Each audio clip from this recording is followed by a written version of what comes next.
Bonjour, bonsoir, ça dépend kaka ya air okolanda biso na kati ya chaîne na biso Maman Lorraine Mbala.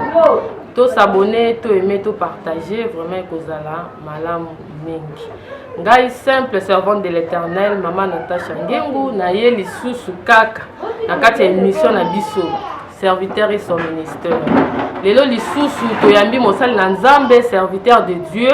Toza kutu na kati ya église na ye awa pona kosolola toujours pona émission na biso serviteur et son ministère. Balandi ya Maman Lorraine Mbala. Balandi ya Maman Lorraine Mbala.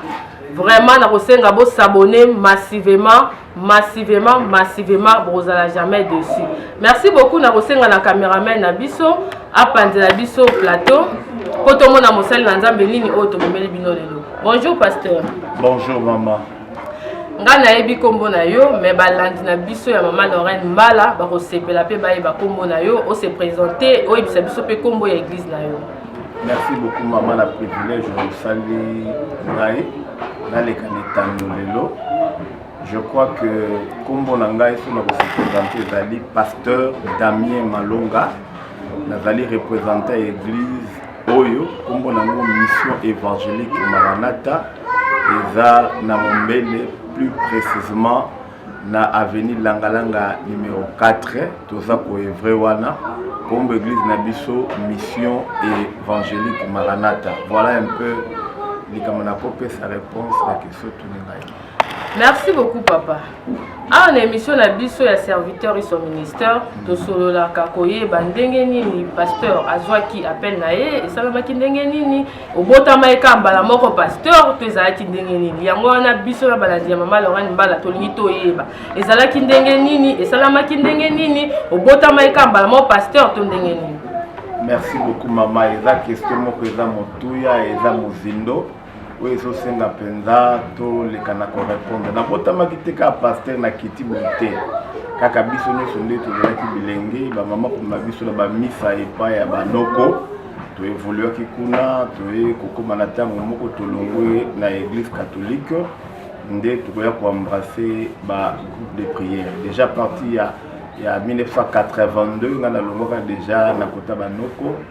Et na kota ki déjà na ba mouvement ba rêver za bosala malheur wana nde to ya ko évoluer malembe na ya kuta na papa malamu mon père spirituel militaire on a ça pour saluer en passant pour le moment dans Londres l'église de la vision af donc vision moko sans frontières nde abanda ki ko kamba biso malembe et na ba exhortation to pesa biso na ba préparation to zala ko doit nde mokolo mosusu ya komona la vision koyebisanga ngai pe ngai kozwa yango avec le temps nde ya kosambela mpona biso ndenge tokoya kobima mpe tobanda lotomo donc à partir déjà ya ba 1987 88 déjà esabimisaki biso yango nde esengalaki to évoluer esengalaki tobanda lotomo na ndenge tobandaki na méthode ba groupe de prière na système ba berger na ba kambi ba biloko na ezalaka ba collège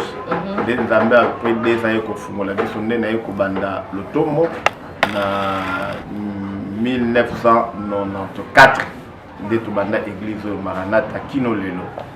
Voilà un peu eloko tokoya koloba donc naza na presque 28 ans depuis tobandi mosala na kata lotomo. Merci beaucoup papa. Nandenge otikoloba wana ça fait 28 ans que ozosalela Nzambe na kati église Maranatha. Nalingina tolingi toyeba biso na balandi na biso ya Maman Lorraine Mbala.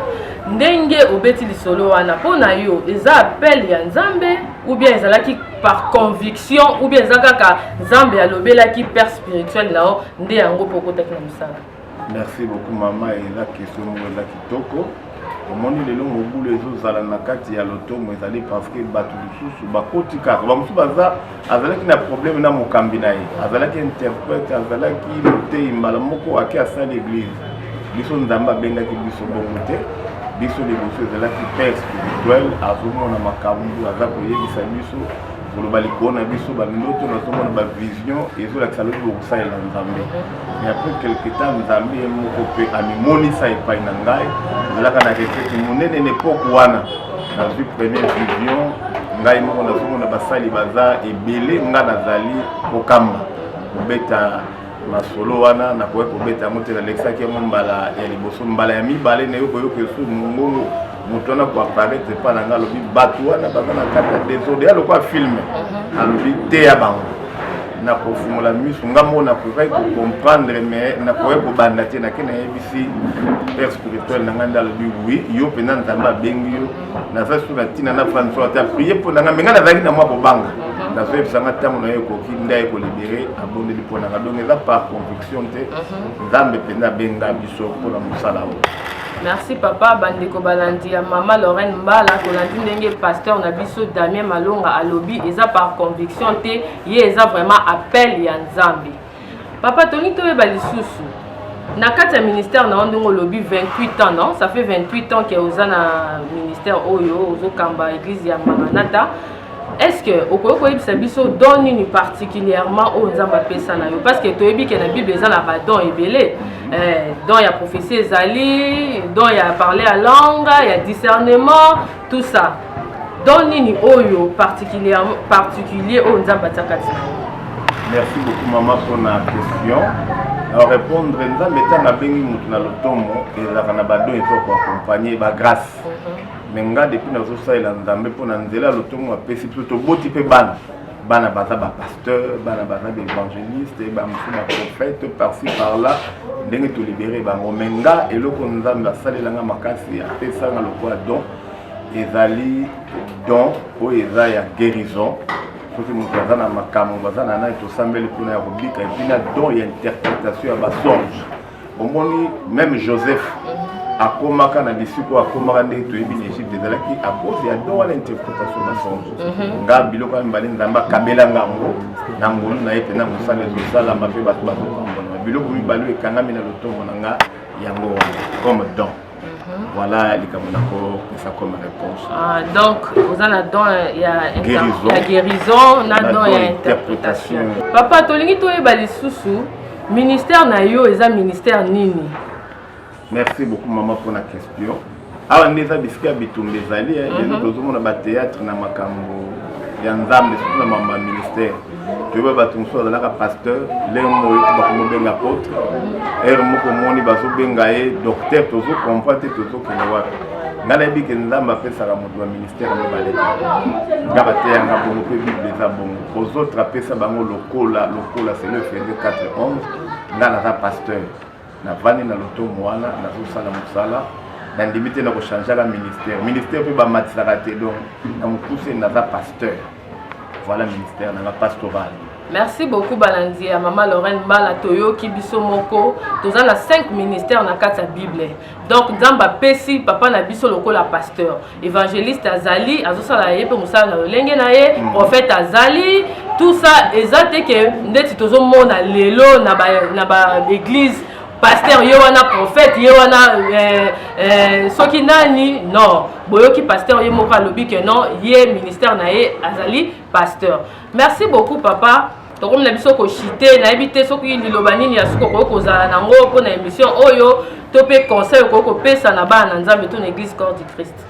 En tout cas maman merci pour na conseil pour na parole conseil na pesa na église toza na tango moko ya mabe o mokili mobule koti bana nzambe faut tout se préparer yesu masi aza kozonga totala makambo ezotala mate ezosala biso tokangama na parole ata bakombe ata makambo nini tozwa gauche te tozwa droite te tokende liboso. Alors mpona bandeko nde boye kotala nga conseil na kopesa bino ata mbongo ezangi ata difficulté ya transport ezali toyika mpiko eloko nyonso ebandaka moke ekomi monene donc nzambe afortifie bino mpona nzela oyo bato ebele bazobika moto mosusu azalaki ignora ntango azwi connaissance nzambe akofuta biso. 1 Corinthiens 15:58 elobi travailler de mieux en mieux dans l'œuvre du Seigneur sachant que votre travail ne sera pas en vain.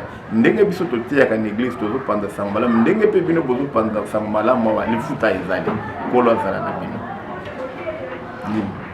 Merci beaucoup papa bandimi balandi bino mo boyoki nini mosali na nzambe alobi tokangama toujours na liloba na nzambe totatabana te totikala toujours na se ya makolo ya basali na nzambe nzambe akosalela biso toujours. Papa okoki kopesa numéro ya telefone mpona bandeko balandi yo peut-être moto akoki kosepela na ministère na yo ndenge ezoleka akoki mpe kobenga yo akozala intéressé.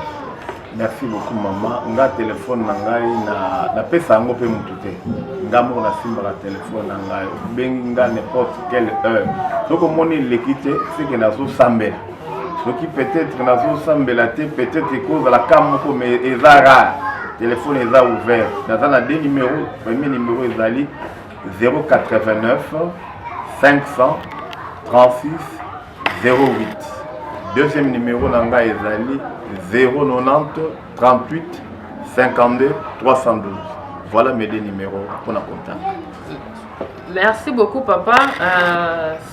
Vous avez malamu mingi opesa mo bato balandi ata moko mibale mbote. Vous avez malamu mingi. Merci beaucoup. Nazo pesa madame nanga mbote bisika zali mama Kati opambolama nazo pesa berger ko aza adjoint nanga mutu malamu mutu gentil avandi na liloba pe motema munene nzambe aleka na kozala ne pe ba membre nyonso église Maranatha pe ya libota nanga famille Malonga nzamba za na biso baninga nyonso bisika bozali na pesi bino mbote na kombo na Yesu. Merci beaucoup papa. Vraiment tokomi na suka émission na biso boyoki nde mosali na nzambe alobi to tatabana te tozala toujours na confiance na nzambe totayela nzambe totanga maloba na nzambe pe nzambe akosalela biso mpona kosukisa ngai pe na kopesa mbote na bandeko nyonso balandi ngai napesi mbote na bafemme sage nyonso napesi mbote na église corps du Christ mobimba napesi mbote na bayanga nyonso. Merci beaucoup. Merci.